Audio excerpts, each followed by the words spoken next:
अजीज दोस्तों, अस्सलाम वालेकुम, नमस्ते, सत श्री अकाल, जय जिनेंद्रा, गुड आफ्टरनून।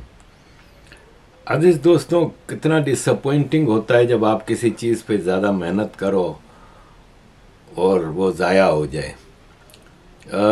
इंग्लैंड के कुछ कानून के हवाले से, कुछ चीज़ों के हवाले से मैंने बड़ी मेहनत से एक रिसर्च की और तकरीबन 6 घंटे मुझे वो प्रोग्राम तैयार करने में लगे। और जैसे ही मैं रिकॉर्डिंग ख़त्म करके उठा तो मोबाइल उठाया तो उस पर यूट्यूब की ये ईमेल आई थी कि मैंने सुहेला ब्रेवरमैन के बारे में जो 2 दिन पहले वीडियो लगाई थी वो यूट्यूब ने डिलीट कर दी। अब अगर मैं ये जो वीडियो अभी बनाई है 6-7 घंटे की मेहनत से वो मैं लगाता हूँ तो शायद मेरा चैनल ही डिलीट कर दें। अब इस हद तक चीज़ें आ गई हैं कि आप सच नहीं बोल सकते, तो वो पूरी मेहनत ज़ाया हो गई। बहरहाल अजीज़ दोस्तों, चाइना के प्रेसिडेंट शी जिंग पहुँचे हैं अमेरिका, सैन फ्रांसिस्को, और वो वहाँ पे कॉन्फ्रेंस अटेंड करने गए हैं। लेकिन जाहिर है मेन उनका वहाँ पे प्रेसिडेंट बाइडेन के साथ जो समिट है वो वहाँ पे गार्डन में वॉक करते रहे जी और बाइडेन, और 4 घंटे की इनकी मीटिंग रही। मीटिंग से पहले भी और बाद में भी बाइडेन ने प्रेस में ये कहा कि जी जिंग एक डिक्टेटर है, और डिक्टेटर तो है। और अमेरिका आने से पहले काफ़ी शोर था कि जी के अंदरूनी हालात चाइना के काफ़ी ख़राब हैं और जी के ख़िलाफ़ काफ़ी मसले चल रहे हैं। एक्चुअली होता ये है कि जो डिक्टेटर होते हैं ना, वो अपने मुखालिफों को कत्ल करवाते रहते हैं, हटा देते हैं, गायब कर देते हैं, और जी के साथ यही मसला है। जब चाइना की कम्युनिस्ट पार्टी की 20th नेशनल कांग्रेस अक्टूबर लास्ट ईयर हुई थी, इसके बाद काफ़ी मसले हुए और चाइनीज़ प्राइम मिनिस्टर ली केक्यांग अचानक मर गए, फॉरेन मिनिस्टर गायब हो गए, डिफेंस मिनिस्टर गायब हो गए। देखें, हमारे यहाँ भी होम मिनिस्टर को हटाया गया तो वो गायब नहीं हुई ना भाई, उसने अभी 3 पेज का लेटर लिखा है प्राइम मिनिस्टर को। लेकिन डिक्टेटरशिप में गायब हो जाते हैं लोग। जैक मा, इनका इतना बड़ा बिलियनर टाइकून, गायब। तो ये चाइना में इस वक्त काफ़ी मसले चल रहे हैं। जी जिंग के शुरू के सालों में वो बो जिलाई, गो बोक्सियोंग, जू काहियो, वांग लिजुन और ऐसे कई लोग थे जो जी के मुखालिफ थे, वो गायब हो गए। और आप ओपोजिशन, डिक्टेटर जो है वो ओपोजिशन बर्दाश्त नहीं करता। जैसे भारत में आप ओपोजिशन देखें किस हद तक घटियापने पे आ जाती है, लेकिन कोई उनको कत्ल तो नहीं कर रहा ना, कोई उनको गायब तो नहीं कर रहा ना। तो ये बड़ा मसला है और ज़ाहिर है आगे भी जी को काफ़ी मुश्किलात का सामना करना पड़ेगा। इसकी वजह यह है कि चाइना की इकोनॉमी पे बड़ा असर पड़ा है। जो तेज़ी चाइना की इकोनॉमी 2019 से पहले थी, 2018 से पहले थी, जो तेज़ी से शूट कर रही थी, वो तेज़ी भी कम हुई और अंदरूनी तौर पे काफ़ी मसले भी हुए हैं। और चाइना की इंटरनेशनल रेपुटेशन भी बहुत ख़राब हुई है। अजीज दोस्तों, आम आदमी इस बेल्ट एंड रोड इनिशिएटिव और ये जो India middle east road network है उस पे क्या सोचता है भारत में, ये बड़ी सुनने वाली बात है। एक आम आदमी की सोच आपके सामने रखूंगा। आप ऐसे देश में रह रहे हो जहां देश के प्रधानमंत्री को दिन में 10 बार गाली देकर आप सो जाते हो। दम है तो जाओ कोई सऊदी अरबिया, ईरान, इराक में, वहां बोल के दिखा लो। क्यों? क्योंकि पता है जो आपको एक बार में आपके औकात दिखा देंगे वहां नहीं बोलोगे, और डेमोक्रेसी और फ्रीडम के नाम पे जो मन आएगा वो बकोगे। ये हाल तो हो रखा है। लोगों का सवाल है, जो लोग G20 कर रहे हैं कि मोदी जी ने पैसा फूंक दिया, ये फूंक दिया, अरे भैया थोड़ा ऊपर उठो। दूसरे देश कभी कुछ प्रोग्राम ऑर्गेनाइज कराते हैं, दूसरे देशों में कोई समिट होता है, तो वो देशों में क्या होता है, वो अच्छी बातें करते हैं कि चलो हमारे देश के लिए डेवलपमेंट हो रहा है, इकोनॉमिक फोरम में अपॉर्चुनिटी क्रिएट हो रहा है। अब सबसे पहले मैं एक चीज क्लियर कर दे रहा हूँ, G20 है क्या? मैक्सिमम लोग अरे देश आ रहे हैं, 20 मजे में खा रहे हैं, चांदी के थाल में खा रहे हैं, चले जाएंगे, यही ना है? मोदी जी अपना इलेक्शन जीतने के लिए इलेक्शन चमका रहे, ये क्या है? G20 एक इकोनॉमिक फोरम है। इकोनॉमिक फोरम का मतलब ये हुआ कि आने वाले टाइम में हमारे देश में क्या क्या नए नए चीजों को इंप्लीमेंट किया जाएगा, दो देशों के बीच में कैसे ट्रेड रिलेशन इंप्लीमेंट किया जाएगा, क्या क्या आने वाले टाइम में गवर्नमेंट अपॉर्चुनिटी क्रिएट होगी, उस पर बात हो रहा है। क्या निकला इस G20? अब ये बात सोचो, लास्ट ईयर मोरक्को हुआ था, मोरक्को बोल रहा हूँ, ये आपका इंडोनेशिया बाली वाला जो हुआ था, वहां पे उनको उतना सपोर्ट सारे देशों का नहीं मिला, और हुआ लास्ट में क्या कि उन्होंने बाली को प्रेशराइज किया, इंडोनेशिया को, कि आप रसिया के खिलाफ बोलो। यहां भी वही प्रेशराइज किया जा रहा था इंडिया को। बट इंडिया का राजनीति देखो आप कि जो अमेरिका कल तक बोला था सऊदी अरेबिया का प्रिंस को मैं जेल में डलवा दूंगा, उससे हाथ मिला के गले मिल रहा है। जो आप रसिया मुद्दे पे बुलवाना चाहते थे देश में, उसको ये बोला गया कि ग्लोमिट समिट में किसी और चीजों का मुद्दों का डिस्कस करना और इकोनॉमिक फोरम पे किसी इकोनॉमिक रिलेटेड चीजों का डील करना, ये अलग मुद्दा है। तो ये G20 इस मुद्दों का बात नहीं है। मैक्सिमम लोगों को लगता है G20 मतलब 20 देश। अरे भैया, G20 मीन्स 19 देश।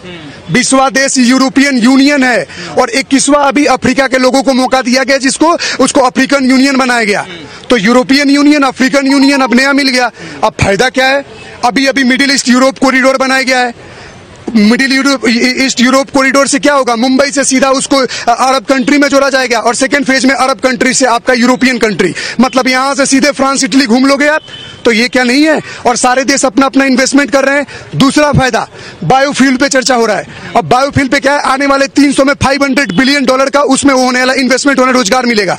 तो मतलब ये सब चीज नहीं दिखता आपको, सिर्फ ये दिख रहा है कि मोदी जी उसमें चांदी के थाली में खिला रहे हैं। अरे मैं तो बोलता हूं कि भारत का तो ऐसा दिन है कि अगली बार कभी समिट ऐसा होता है तो चांदी की जगह सोने के थाली में खाना खिलाया जाए, और उस पर डायमंड की कोटिंग हो। वो भी जाके बोलेंगे अपने घरों में कि हम उस देश में गए हैं जहां पे हमें थाली में सोने में खिलाया गया। तो ये तो आपके लिए गर्व की बात है। गरीब गरीब गरीब गरीब मर रहा है, तो गरीब क्या आजादी के टाइम से ही गरीब था?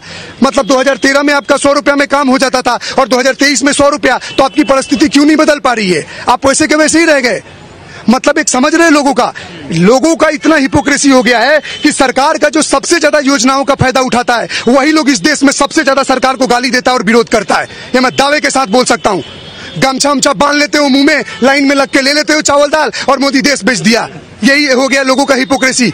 लेकिन देश में जिस तरीके से ये कहा जा रहा है, विपक्षी यही मुद्दा उठा रहा है कि लगातार जिस तरीके से देश में गरीबी है और भुखमरी का जो कगार बताने की कोशिश कर रही है विपक्ष, जो ये मुद्दा उठा रही, चाहे कांग्रेस की बात हो या तमाम अन्य पार्टियां हैं, वो लगातार ये मुद्दा उठा रही हैं कि क्या जरूरत है ऐसे समय में जो है चांदी या सोने के थाली में खाने की क्या जरूरत है, क्यों इतना दिखावा करना है? अरे महाराज, आपके घर में कैसी बात कर रहे हो आप? आपके घर में कोई मेहमान आएगा तो आप क्या पुराना प्लेट धूल मिट्टी लगा हुआ प्लेट में दे दोगे क्या? आप बेस्ट करने की कोशिश करते हो ना। आपके घर में कोई गेस्ट आए तो क्या करते हो? नया ग्लास प्लेट सब नया निकालते हो, बेस्ट से बेस्ट डिशेस बनाते हो, मार्केट से अच्छी अच्छी मिठाई मंगाते हो। तो भैया आप अपने घर में कोई आपका लोकल मेहमान आ गया तो आप इतना कर रहे हो, और आपका 20 देश, उसके बाद यूरोपियन यूनियन, अफ्रीकन यूनियन, 10 से इन्वाइटेड कंट्री आ रही है, 30 देश आपके घर में आ रहे हैं, और आप चाहते हो उनको कोई प्लास्टिक का प्लेट में खाना खिला दें। 56 भोग में आपको घुटन क्यों हो रही है? भगवान करे 500 भोग खिलाया जाए, ऐसा दिन भारत का हो। मतलब आपको इस चीज से दिक्कत है। पता दिक्कत क्या है? मैं बता रहा हूँ। दिक्कत इसलिए है कि इनके टाइम में नहीं हो रहा है। मतलब वो चीज, अरे भैया राजनीति में पक्ष विपक्ष होता है। क्या नहीं, मोदी को गाते हैं सब लोग। इनकी सरकार में क्या हुआ? कोई नेता आया है, इन्होंने कुछ करा? कुछ नहीं करा। हमारे भारत में तो जो मेहमान आता है उसे भगवान की तरह पूजा जाता है। मतलब हम खिला रहे हैं, हमें क्या दिक्कत है? इन लोगों को क्यों दिक्कत हो रही? इन्होंने अपने टाइम पे कुछ किया? कुछ नहीं किया, बस खा के बैठ गई और अपना पट करके सब समाप्त कर दिया। अब कुछ है? और ये जो बोल रहे हैं ना डेंगू की तरह फैल रहा है, उसकी तरह फैल रहा है, अभी तो देखते जाओ, ठीक है ना, थोड़े दिन बाद ना हवा की तरह फैलेगा। जब ये लोग ना सांस लेंगे ना, सांस तो मतलब सांस की जगह जब जैसे ऐसे सांस लेंगे ना, उसकी जगह जय श्री राम निकलेगा। जैसे भी एक बार भी सांस लिया ना, उसके बाद भी जय श्री राम निकलेगा। अभी देखते जाओ, अभी तो थोड़े बहुत दिन रुक जाओ यार। अभी तो चांदी की थाली चली है ना, सोने की थाली चलेगी मेरे भाई, आने दो। अब एक चीज देखिए, देश में पक्ष विपक्ष होना बहुत अच्छी बात है, बिना विपक्ष के पक्ष का मजा नहीं है, लेकिन विपक्ष का भी एक मर्यादा होना चाहिए। आपके घर में लड़ाई होना आपकी बच्चों की, तो घर में सेटलमेंट करो। बाहर इंटरनेशनल फोरम में, मतलब इंटरनेशनल मीडिया ट्राई कर रही है आपकी देश की तारीफ करने को, और आप जाकर ये बता रहे हो कि वहां ये नहीं है, हिंदुत्ववादी आपको डरा रहे हैं, देश में गरीबी है, भूखमरी है। तो कौन सा देश में भूखमरी नहीं है? क्या अमेरिका में वहां के रोडों पे लोग भिखारी नहीं बैठते हैं? क्या ब्रिटेन में भिखारी नहीं है? मतलब सिर्फ इंडिया में वो जाओ, उस जगह में फोटो खींच जाओ, लोग बोलते हैं कि मोदी जी सजा रहे हैं, पोस्टर सजा रहे हैं, गरीबों के घर ढक रहे हैं। तो कॉमनवेल्थ गेट में तो ट्रैक्टर में भर भर के फेंक रहे थे। आप किसी इलीगल, एक बात बताओ, ये सिपरा का मार्केट है, वहां जमीन पे मैं अगर घर बना लूं, तो भाई साहब एक बात बताओ, मैं 500 साल रहूं या 1000 साल रहूं, अगर मैंने वो चीज नहीं खरीदा है तो वो इलीगल है, और इलीगल है तो सरकार तोड़ेगी। आप बेचारे मत मुंह दिखाओ कि हम पे परेशानी हो रही है, बेचारे हो रहे हैं, त्राहिमाम मत करो। काबिलियत बढ़ाओ, पढ़ो लिखो, और इतना अपने आप को वो बनाओ, आत्मनिर्भर बनाओ। बोलने का मतलब हर चीज वही मतलब सीधा बिल फाड़ देना एक आदमी पे। अरे भाई विरोध करो, आपका राइट है, लेकिन इसका मतलब ये थोड़ी विदेश में जाके अपने देश पे हंस रहे हो। 20 देश आपके देश में आ रहे हो, आप जाके वहां चाय कॉफी कर रहे हो। देखें, बाइडेन और जी की मीटिंग में दोनों ने अपने मिलिट्री कॉन्टेक्ट को इस्टेब्लिश किया है और रिस्टोर किया है, और कहा है कि अब मिलिट्री कम्युनिकेशन दोनों मुल्कों के दरमियान रेगुलर होंगे। और दोनों ने ज़ाहिर हाथ भी मिला है, गार्डन में वॉक भी की, ऐसा जैसे दो दोस्त रहे। लेकिन बहरहाल बॉडी लैंग्वेज वो नहीं थी जो बाइडेन की मोदी जी के साथ होती है। ऐसा लग रहा था कि जैसे एक मियाँ बीवी के दरमियान झगड़े चल रहे हैं, दोनों अलग अलग हो गए हैं, अब तलाक की बात आई है, तो एक मीडिएटर इनको कहता है कि पहले आप आपस में बैठ के बात कर लो। तो जिस तरह दो रूठे हुए मियाँ बीवी, इसी तरह बाइडेन और जी भी अलग अलग बोलियां बोल रहे थे। लेकिन यह है कि इजराइल वाले मसले पे, दूसरे कई इश्यूज़ पे अमेरिका चाइना का बहुत बड़ा डिफरेंस है। ताइवान के ऊपर जब बात आई बाइडेन और जी के दरमियान, तो जी ने क्लियर अल्फाज में बाइडेन को कह दिया कि ताइवान चाइना का हिस्सा है और वो चाइना के साथ मिलेगा, इसको कोई रोक नहीं सकता। इसलिए इसके बारे में तुम ज़्यादा होशियारियाँ नहीं करो, और तुम जो ताइवान को हथियार दे रहे हो, जो इसको वेपनाइज कर रहे हो, वो रोक लो, वरना अच्छा नहीं होगा। तो अजीज़ दोस्तों, ये इनकी सिचुएशन है। अंदरूनी तौर पे बाइडेन भी कोई ज़्यादा स्ट्रॉन्ग नहीं। वैसे भी बाइडेन कौन सा खुद कोई प्रेसिडेंट है?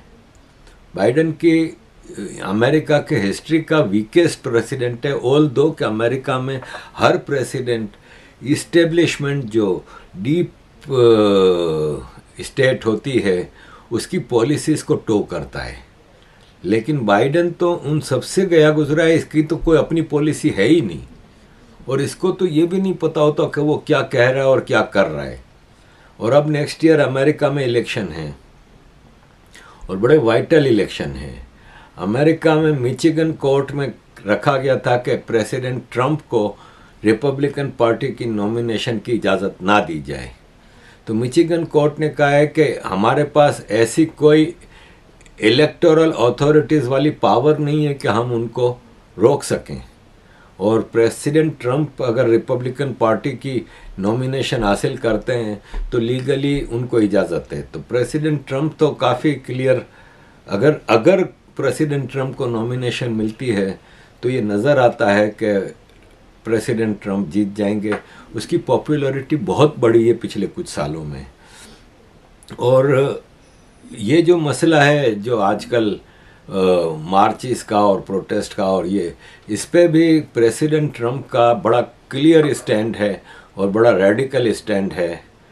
अब मसला ये है कि मैं आपको वो वीडियो दिखाऊंगा अगर जो प्रेसिडेंट ट्रंप की है, तो ये वार्निंग जो यूट्यूब ने दी है, तो अब चैनल ही कहीं बंद ना कर दें, इसलिए मैं ये वीडियो आपको नहीं दिखाता। वरना इस वीडियो में क्लियरली कहा है प्रेसिडेंट ट्रंप ने कि हम ये सब चीज़ें बर्दाश्त नहीं करेंगे। डिटेल में मैं बताता नहीं, वरना हमारे बोलने पे भी पाबंदी है। अजीज़ दोस्तों, फिलीपीन ने चाइना के बेल्ट एंड रोड इनिशिएटिव से बाहर निकल के आए, और उससे चाइना को बहुत धक्का पहुंचाया, क्योंकि चाइना उसको कम से कम अपने रीजन में फैलाना चाह रहा था कि वहाँ तक तो जाए, तो फिलीपीन ने भी उसको मना कर दिया है और ये चाइना के लिए बड़ा एक सेटबैक है। मिडिल ईस्ट का जो G20 में इंडिया, मिडिल ईस्ट, यूरोप का जो रोड नेटवर्क का ऐलान हुआ है, उससे इस चाइना के बेल्ट एंड रोड इनिशिएटिव को बड़ा असर पहुंचा है। अजीज दोस्तों, कनाडा में एक और गैंगस्टर हरप्रीत सिंह उप्पल मारा गया अननोन मैन के हाथों। जिस तरह नज़र की किलिंग हुई थी, अब कनाडा की पुलिस बिल्कुल बेयारो मददगार है, ट्रूडो टेंशन में है कि हरप्रीत सिंह उप्पल एक हाई लेवल फिगर था इनकी नज़र में, ऑर्गेनाइज्ड क्राइम में कनाडा में। अब उसका कत्ल किसके मत्थे मारते हैं ये देखना होगा। अजीज दोस्तों, चाइना, USA के अलावा रशिया ज़ाहिर एक बहुत बड़ी पावर है और किसी के कंट्रोल में नहीं आ सकती। रशिया को मतलब अमेरिका लाइटली नहीं ले पा रहा, और यूक्रेन में या रशिया को काफ़ी उलझा के रखने की कोशिश की गई, लेकिन नतीजा क्या निकला। In Ukraine, President Zelensky has already taken complete control of the media. He has outlawed his political opposition parties, and he has banned the second largest Orthodox Christian church. That wasn't enough. Now, in his latest edict, he declared that he's canceling the presidential elections altogether. Were planned for March. When you look back in history, even at the height of the Vietnam War, when there's fighting going on in every major city, South Vietnam still held elections. During my first deployment to Iraq, it was 2005. It was the height of that war. And there was great threat of violence for anyone who dared to go out and vote. Yet Iraq still held its democratic elections, and people still turned out to vote. Now, President Biden claims his mission is to defend democracies and defeat autocracies. But he continues to take money out of our pockets to underwrite a war of one corrupt autocracy, Ukraine, against another, Russia.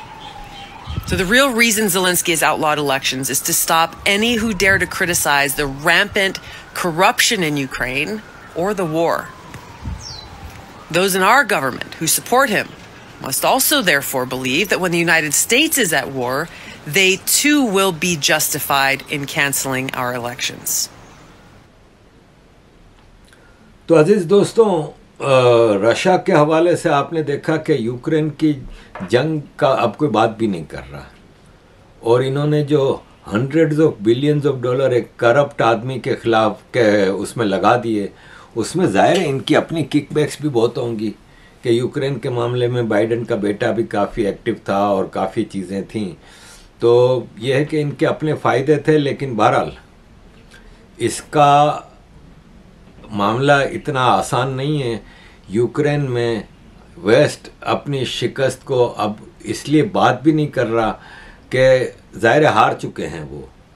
hundreds of billions of dollar गए, economy तबाह हुई Europe के अंदर काफ़ी मुश्किलात आई, आम European और British लोग बहुत तकलीफ़ में आए इस जंग के नतीजे में। अब इसकी कोई बात भी नहीं कर रहा। पहले रोज़ यूक्रेन होता था, ज़ेलेंस्की रोज़ उछलता फिरता था, कभी यूरोपियन यूनियन आ रहा है, कभी इंग्लैंड आ रहा है, कभी कनाडा जा रहा है, कभी अमेरिका जा रहा है, कहाँ जा रहे हैं उसके वेलकम हो रहे थे। आज 1.5 महीना होने को आया ये, जब से इजराइल की वार शुरू हुई है, तब से उस बेचारे का कोई भाव भी नहीं पूछ रहा। लेकिन बहरहाल उस बेचारे ने भी अपना बहुत कुछ बना लिया। रशिया ने अपने वेपन प्रोग्राम को बहुत आगे बढ़ाया है। रशिया ने जो न्यूक्लियर टेस्ट बैन ट्रीटी जो थी उसको जो रेटिफाई किया था वो कैंसिल कर दी। यानी जो रेटिफाई करता था वो न्यूक्लियर टेस्ट बैन के ऊपर अमल करता था और न्यूक्लियर टेस्ट वगैरह नहीं करते थे और काफ़ी उसमें रुकावटें थीं। अब उस सिग्नेचर जो साइन किया था रशिया ने वो कैंसिल कर दिए और पुतिन ने कहा है कि अब हम भी टेस्ट करेंगे, जब हमें जहाँ टेस्ट करना होगा हम करेंगे। इसके अलावा रशिया ने अपने बैलिस्टिक मिसाइल्स जो हैं सुपरसोनिक, हाइपरसोनिक बैलिस्टिक मिसाइल्स जो हैं उनके ऊपर न्यूक्लियर लोडेड कैपेबल बम भी लगा दिए हैं। और रशिया ने कहा कि जिस तरह अमेरिका नए नए बम बना रहा है, जैसे अभी रिसेंटली अमेरिका ने ऐलान किया था कि हमने एक ऐसा एटम बम बनाया है जो उस एटम बम से 24 गुना ज़्यादा पावरफुल है जो हिरोशिमा पे गिराया था। तो अब रशिया ने कहा है कि हम भी नित नए तजर्बे करेंगे और नई चीज़ें करेंगे। और रशिया ने अमेरिका को एक तरह से बहुत बड़ी शिकस्त दी है यूक्रेन में। और अमेरिका और यूरोप ने रशिया के ऑयल शिप के ऊपर और दूसरे जो बिजनेस ट्रेड की सैंक्शंस लगाई थी वो रशिया ने बिल्कुल फेल कर दी। दुनिया भर रशिया से गैस ऑयल खरीदता रहा, फूड ग्रेन खरीदता रहा, रशिया की ट्रेडिंग पे कोई ऐसा फ़र्क नहीं पड़ा।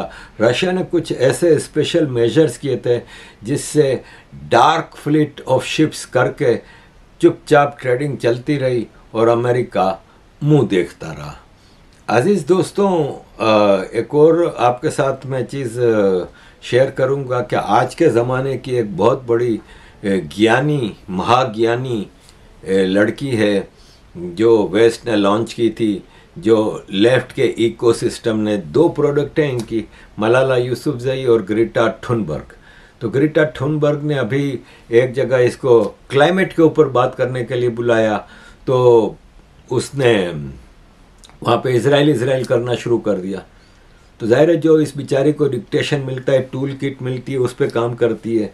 फार्मर्स प्रोटेस्ट में इसने पोल खोल दी थी कि उनको एक टूल किट मिली थी, तो ये टूल किट पे चलती है। इसने एक बार तकरीर की और उसने चाइना से कहा कि आप जो चॉपस्टिक्स खाने के लिए यूज़ करते हैं ना, आपको पता है चाइना चमचे कांटे से नहीं खाता, चॉपस्टिक से खाना खाते हैं चाइनीज़। तो चॉपस्टिक्स के लिए जो दरख्त काटते हैं उससे कितना क्लाइमेट को नुकसान होता है, तो आप प्लीज़ ये चॉपस्टिक वाला सिलसिला बंद कर दें। तो चाइनीज़ ने उसको जवाब दिया कि भाई तुम पहले ज़रा वापस स्कूल में जाओ, तुम अपनी एजुकेशन तो पूरी करो, तुम्हारी तो एजुकेशन ही ज़ीरो है। क्योंकि हम जो चॉपस्टिक बनाते हैं वो दरख्त काट के नहीं, हम बाम्बू से बनाते हैं। और बाम्बू एक घास है एक तरह की, और वो ग्रो करती रहती है, वो दरख्त नहीं है। जबकि तुम ऐसा करो कि टॉयलेट जाती हो ना, तो टॉयलेट के बाद टॉयलेट पेपर से साफ़ करना बंद कर दो, इसलिए कि जो टॉयलेट पेपर बनता है वो दरख्त से बनता है, इसलिए उसको तुम वो बंद कर दो। इसी तरह ग्रेटा थुनबर्ग ने एक ट्वीट की थी कि 2018 में उसने एक ट्वीट की थी कि 5 साल में पूरी इंसानियत ख़त्म हो जाएगी, सारे इंसान मर जाएंगे, क्लाइमेट चेंज इस हद तक जा चुका है। इसको लिख के दिया गया था, उसने वो तकरीर कर दी थी और ट्वीट की थी कि एक टॉप क्लाइमेट साइंटिस्ट ने वार्निंग दी है कि क्लाइमेट चेंज पूरी इंसानियत को मिटा देगा अगर हमने फॉसिल फ्यूल बंद ना किया, और 5 साल में पूरी इंसानियत मिट जाएगी। ये इसने 21 जून 2018 को ट्वीट की थी, लेकिन जब 5 साल पूरे हुए तो उसको याद आई, तो वो ट्वीट अब उसने डिलीट कर दी है। तो ये हमारे लेफ्ट के इकोसिस्टम के लॉन्च्ड जो ज्ञानी है ना, ये हमें इस तरह का ज्ञान फैलते रहते हैं। तो अजीज़ दोस्तों, ये आपके सामने मैंने कुछ इंटरनेशनल हवाले से चीज़ें रखी, और मैं आपके सामने ज़्यादा अब खुल के मुझे भी बोलने का इजाज़त नहीं है, वरना ये जो यूरोप यूके के मामलात हैं, जो इज़राइल वगैरह के मामलात हैं, उस पर अब मैं अपना हाथ हल्का रखूँगा। क्या, क्योंकि मुझे डबल मसला है। एक तो ये कि मेरा चैनल ख़तरे में आ सकता है, जिससे आपके साथ मेरा कम्युनिकेशन ख़तरे में आ जाएगा, और दूसरा मुझे यहाँ पे लीगल इश्यूज़ भी होंगे। तो मैं फाइनेंशियली इतना स्ट्रॉन्ग नहीं कि मैं ज़मानतें कराता फिरूं, मेरे पास तो 100 पाउंड जेब में नहीं होते, तो मैं कहाँ से अपनी बेल कराऊंगा या केस लड़ूंगा। तो यूके के मामलात को मैं फ़िल वक्त रोक देता हूँ, और ये है कि देखते हैं आगे चल के क्या होता है। एक दोस्त हैं, वो मुझे पहले भी मैसेज कर चुके हैं, अभी 2-3 दिन पहले भी इनकी एक ईमेल आई थी कि मैं यूट्यूब पे इतने मसले हैं तो मैं रंबल पे क्यों वीडियो नहीं डालता। रंबल भी एक प्लेटफॉर्म है और मुझे अब यूट्यूब छोड़ के रंबल पे जाना चाहिए। उन्होंने कहा कि मैं तो यूट्यूब छोड़ चुका हूँ। तो देखें, प्लेटफॉर्म्स तो बहुत सारे हैं, लेकिन जो फॉलोइंग मुझे यूट्यूब पे मिली है, रंबल पे कितने लोग मेरी वीडियो देखेंगे। यहाँ पे कम से कम मैं अपना मैसेज एक बड़ी कम्युनिटी को पहुँचा तो सकता हूँ, थोड़े कम अल्फाजों में सही, लेकिन तो रंबल पे कौन देखेगा मेरी वीडियो। और ये है कि थैंक यू वेरी मच। लेकिन ऐसे तो मैं तो ये अपना प्लेटफॉर्म है, वो क्या है जो चैनल का, उस पर भी लगा सकता हूँ। तो कई ऐसे प्लेटफॉर्म्स हैं, लेकिन फिर फॉलोइंग की बात होती है, तो इसलिए मैं यूट्यूब पे ही कंटिन्यू करूँगा और लेट्स सी कब तक हमारी ये गाड़ी चलती है। थैंक यू वेरी मच अजीज दोस्तों for all your support. Kindly keep